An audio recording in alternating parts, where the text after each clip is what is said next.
The Star-Spangled Banner, America's song. Let's get right to it here.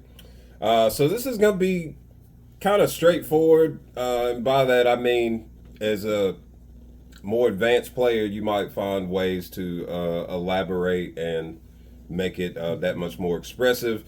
Maybe in a demonstration later, I'll show you what I mean. Like I like to incorporate a couple chords and maybe do some extra runs. But on a fundamental level, that's where we're going to start. We're going to first of all be doing this in E simply because the guitar's in E, and pretty much every guitar player, if they don't know how to shred in any other key, they know how to shred in the open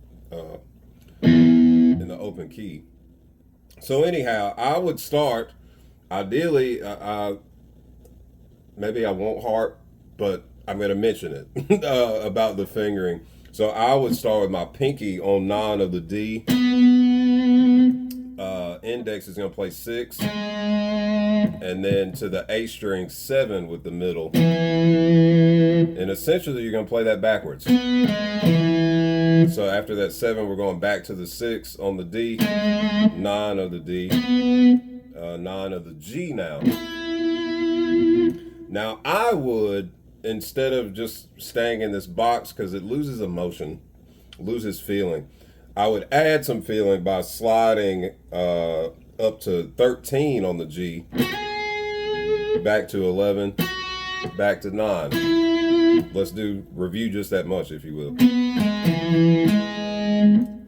Well, so there's another thought here, too. I may have the phrasing wrong. I don't know. I tend to play da da da da, but it could be straight. You pick your poison there. Anyhow, as I was saying, then you're going to slide up to 13, 13, 11, 9. Back to that 6 of the D. However, instead of 7, we're going to play 8. 6, 8, and 9. And same principle, I tend to play 6, 8, 6, 8, 9.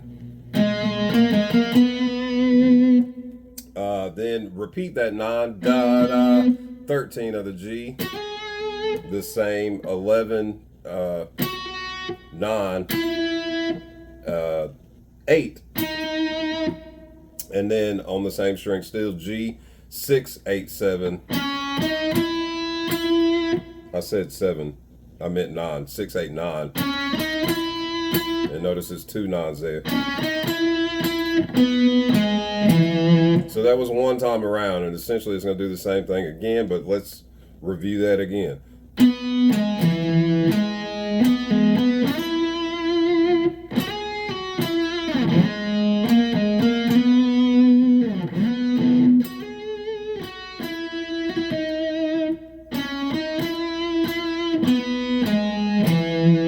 Little fine detail you may or may not have noticed just then.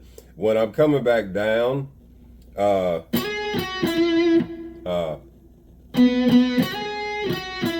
right here, I tend to hammer back to the 11 and then slide down to 8. So it's 9, 11, 9, 8. All with just that one hit.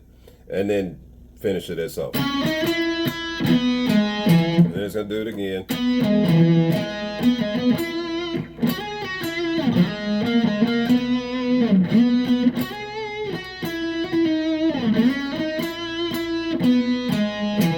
Now we have something new here. To 9 of the B, 9, 10, 12. And then 10, 9, I would go to 11 of the G. Back to that 9 on the B, 10. I tend to play 10, 12, 9. All on the B still. Back to 11 on the G after that. 9. Same kind of trill thing to get to 8. I'm gonna review just that much again, so you don't get too lost. So, uh,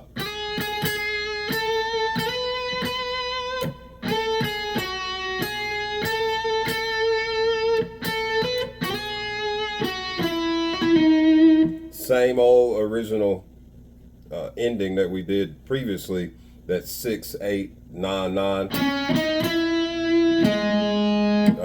and then 6 8 9 again on the D. Oh, say does that Star-Spangled? You would repeat the 9 of the D, da da, and then the 9 of the G. So that's 9 9 9 8 6 6 6.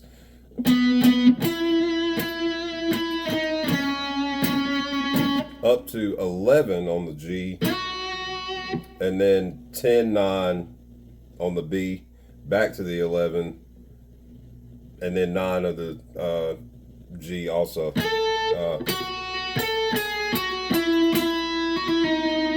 Ultimately falling to the 8. Back to 9 of the D, and then 9 of the G, and then especially just the E major scale straight up from here to the 5, which would mean play 11 of the G again to the B, 9 10 12. Back to the 11 on the G, excuse me, nope. 9 of the G, 9 11 to 9 of the B, 10 9 on the B, nope, that's a lie, 10 on the B to 11 of the G, and then the last note would be the E on 9 of the G, all together. And actually this time I'm going to kind of embellish, if you will, for demonstration's sake, like how I would do it. I do have a little intro I like to do, but I'm going to skip that. I'm just going to start right on it. If you happen to already know a E chord, like to me, you probably would not be doing this if you don't already know how to play the chords. Like, it's not worth it. Just focus on just doing the melody. Your parents and friends, family and friends will be thoroughly impressed that you can do that much, like what we just went over. Anyhow, here we go.